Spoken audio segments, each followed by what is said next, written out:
যশোরের কেশবপুরে টিসিবির পণ্য না পেয়ে সড়ক অবরোধ করেছে কার্ডধারীরা।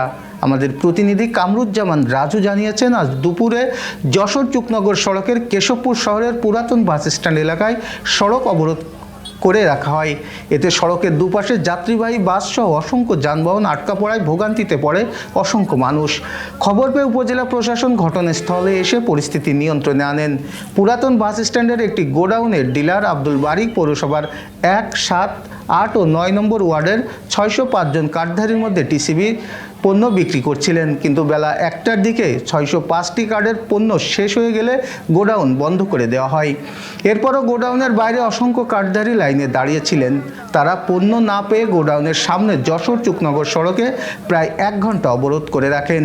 পণ্য না পেয়ে সড়ক অবরোধ করা বিক্ষুব্ধ কার্ডধারীদের উদ্দেশ্যে উপজেলার সহকারী কমিশনার ভূমি শরীফ নিয়াজ বলেন, কার্ড থাকার পরেও যারা পণ্য পাননি তারা পৌরসভায় গিয়ে তথ্য দিলে তালিকা অনুযায়ী 1 সপ্তাহের ভেতরে টিসিবির পণ্য দেওয়ার ব্যবস্থা করা হবে।